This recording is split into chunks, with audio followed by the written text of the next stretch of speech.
Chers téléspectateurs, nous vous souhaitons la bienvenue à cette nouvelle édition de votre émission En route avec Dieu au Cameroun. Alors, comme vous pouvez le constater, nous sommes au sein de l'établissement IAI où nous sommes allés à la rencontre d'un ingénieur en informatique. Dani, bonjour. Bonjour Aude. Comment tu vas? Je me porte bien et toi? Ça va, par la grâce de Dieu. Nous sommes contents de t'avoir sur cette émission En route avec Dieu au Cameroun. Ah, vraiment, c'est une grâce pour moi de vous recevoir dans ce magnifique campus. D'accord. Dani, parle-nous de ce campus IAI où tu exerces ta profession en tant qu'enseignant. Ok, IAI veut tout simplement dire Institut africain de l'informatique. Nous sommes dans la branche de la représentation du Cameroun. On appelle généralement IAI Cameroun parce que IAI a 11 membres et le siège même c'est au Gabon. Chers téléspectateurs, nous avons vous laissé le soin de découvrir notre invité. Alors, Dani, qui es-tu véritablement? Dani, c'est mon prénom, mais mon nom c'est Njobot. Njobot Tengo Dani Claude, originaire du Sud Cameroun. Ma maman m'a donné son nom Njobot, ça veut tout simplement dire roi. En plus de cela, vous êtes dans ce campus IAI Cameroun où je suis enseignant en système d'exploitation, génie Linux et système d'exploitation Windows. Dani, c'est un membre du groupe GBEC, groupe biblique des élèves étudiants du Cameroun. Mais bon, mon obédience religieuse, je suis protestant de l'Église évangélique du Cameroun. Mais je pense que ça va, Aude. Ouais, je pense que les téléspectateurs ont reçu des informations nécessaires te concernant. Alors, Dani, tu es ingénieur en informatique, c'est bien cela? Effectivement. Ok, Dani, nous voulons connaître véritablement ce que c'est que l'éthique. Quand on parle d'éthique de nos jours, de quoi est-ce qu'il s'agit véritablement? Oui, effectivement, on ne parle plus d'éthique. On parle beaucoup plus de NTIC de nos jours, qui est une nouvelle technologie de l'information et de la communication.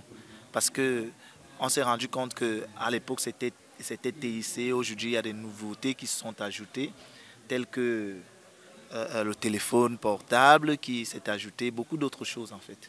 Alors, Dani, nous avons recueilli certains avis des chrétiens concernant les NTIC et nous avons laissé le soin à nos téléspectateurs de les écouter. Les nouvelles technologies de l'information et de la communication sont d'une grande importance dans la vie d'un chrétien, en ce sens que ça permet à un chrétien d'avoir tous les livres, que ce soit peut-être la Bible, les cantiques et ainsi de suite.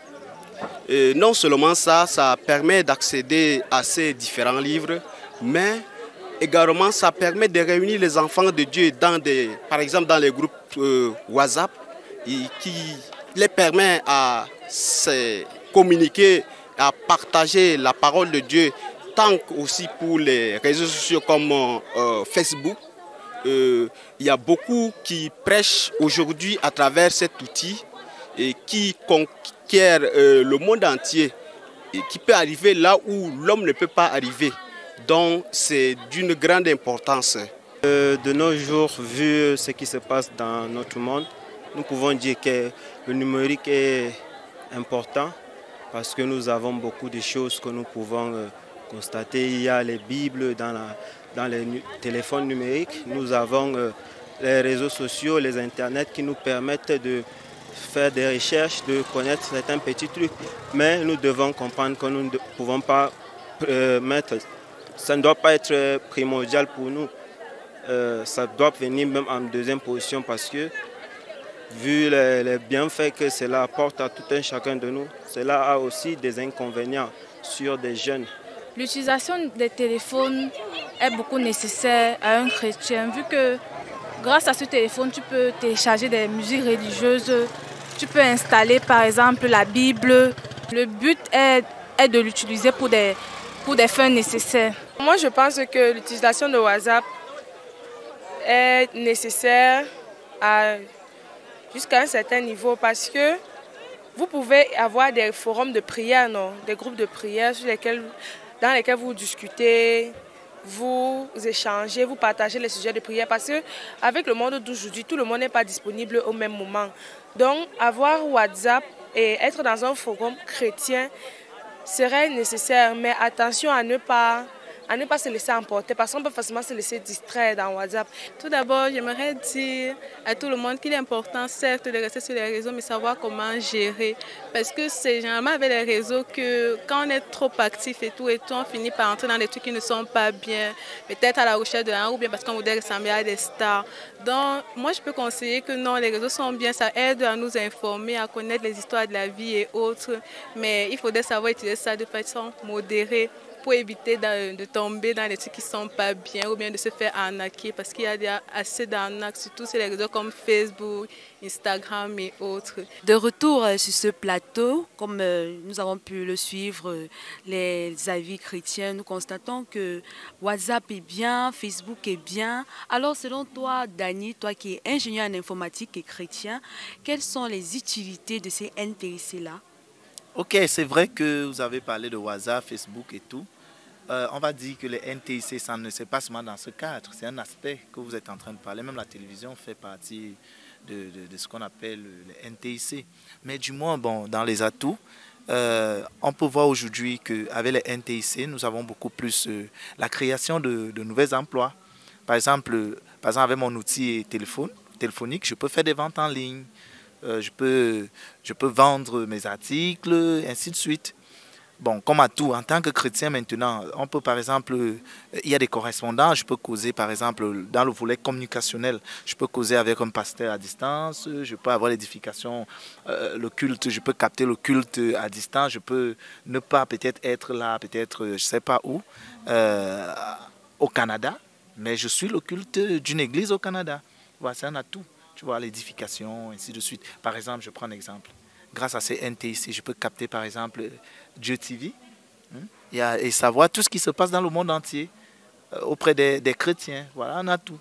Par exemple, aujourd'hui, avec l'outil Play Store, je peux télécharger ma Bible, mes cantiques et être épanoui là-dessus.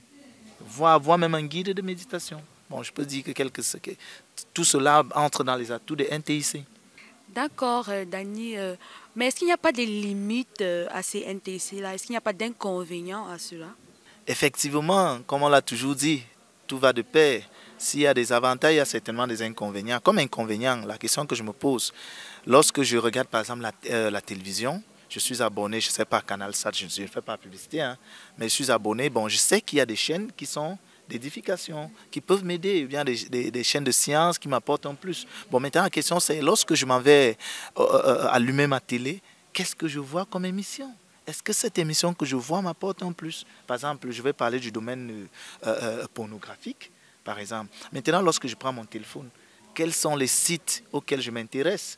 Est-ce que ce sont des sites qui apportent une édification ou bien en plus dans ma vie quotidienne? Est-ce que ce sont des sites qui viennent plutôt endormir ma foi? Donc, je peux parler de ça, de ces inconvénients-là. Mais il y a un aspect très important aussi dans les limites des NTIC. C'est le fait que votre vie privée est contrôlée. C'est-à-dire qu'aujourd'hui, avec la poussée de ce qu'on appelait la cybercriminalité, quelqu'un peut être à distance et hacker vos informations. Vous voyez que ça devient menaçant. C'est-à-dire je cause avec peut-être un ami et c'est peut-être un message confidentiel et quelqu'un réussit à avoir ce message et me fait un chantage. C'est vrai que j'ai pris un aspect de cybercriminalité. Bon, maintenant, revenons un peu plus dans la cybersécurité, c'est-à-dire comment est-ce que véritablement on peut se protéger de ces choses. Il y en a tellement de choses, mais je vais prendre les primordiales. Sachant que, par exemple, lorsque j'ai un compte, je dois le protéger avec un mot de passe. Ce sont des pratiques très, très, très importantes à ne jamais oublier. Et maintenant, lorsqu'on revient dans comment on peut avoir un meilleur mot de passe, on va voir qu'un mot de passe doit être accompagné d'un caractère, des caractères, un mot de passe doit être accompagné de lettres, c'est-à-dire avec des numéros, c'est-à-dire des numéros spéciaux aussi comme arrobase par exemple, et il doit être un peu plus long.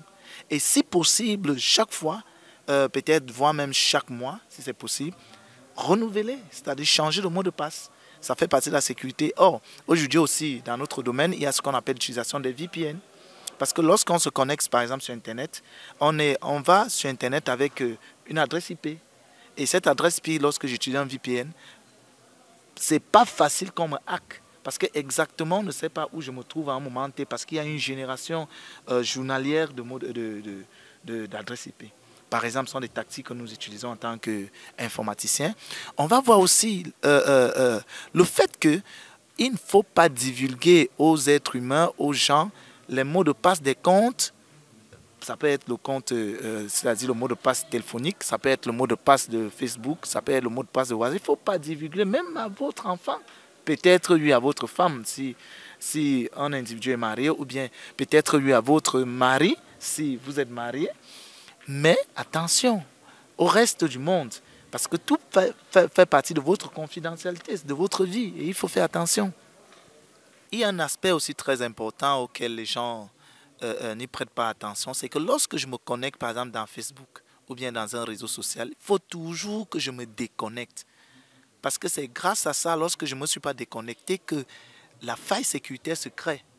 Et je le redis encore pour peut-être clore ce niveau, ce débat là-dessus, il faut utiliser par exemple ces outils de NTIC avec sagesse, avec humilité et beaucoup plus avec crainte de l'Éternel. Mais Dani, à vous entendre parler, on se dit que vaudrait mieux ne pas utiliser ces NTIC-là.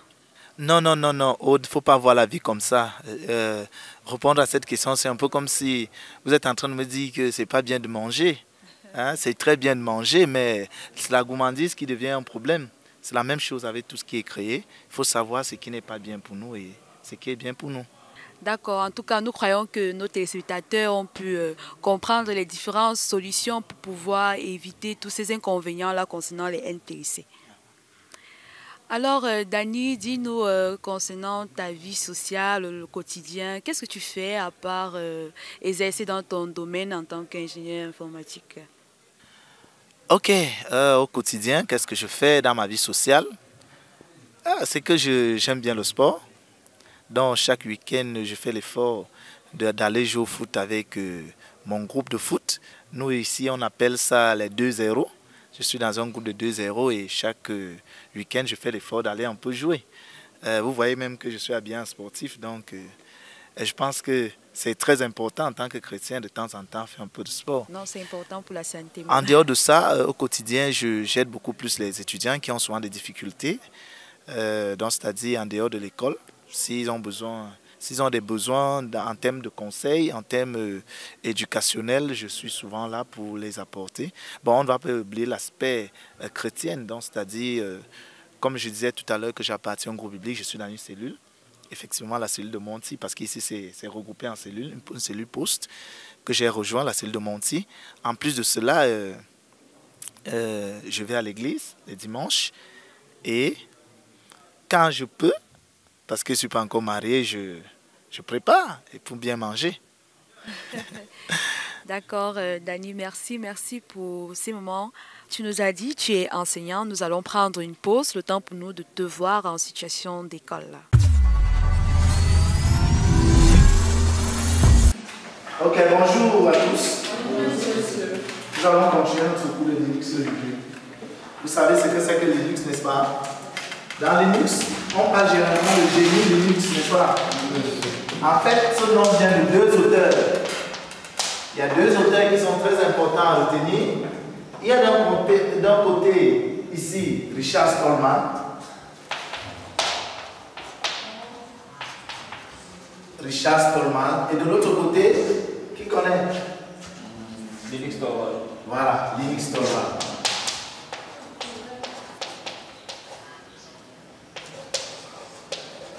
Ok, c'est grâce à ces deux-ci que nous avons eu Génie Linux. Mais maintenant, il faut savoir, celui-ci, il a travaillé dans quoi? Lui, il a travaillé dans quoi? Ok, Dani, nous pouvons constater que tu as plusieurs atouts à part le fait d'exercer dans ton métier. Alors, Dani, qu'est-ce que tu peux dire à nos téléspectateurs qui nous regardent en ce moment comme mot de fin? Mon mot de fin, c'est tout simplement dire que les NTIC nous ont facilité beaucoup de choses dans la vie. Des choses auparavant qui ne se faisaient pas, qu'on ne pouvait pas faire, se font déjà aujourd'hui, la communication à distance, des recherches, ainsi de suite. Mais je rappelle une fois de plus, c'est qu'il y a des choses qui ne nous sont pas utiles dans l'utilisation des NTIC. À nous maintenant, en tant que chrétiens, de les savoir.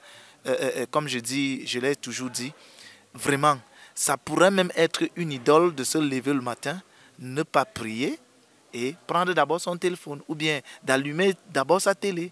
Bon, moi je pense que toutes ces choses-là, il faut voir ces bonnes pratiques journalières qui peuvent nous nous éloigner ou bien alors d'empiéter sur la relation que nous avons avec l'Éternel, notre Dieu. D'accord, Dani, merci. Merci pour ces moments passés avec toi. Merci pour ces informations que tu nous as fournies concernant les NTIC. Dani, nous te remercions d'avoir accepté notre invitation. Merci aussi. C'est un plaisir de partager ces moments avec toi.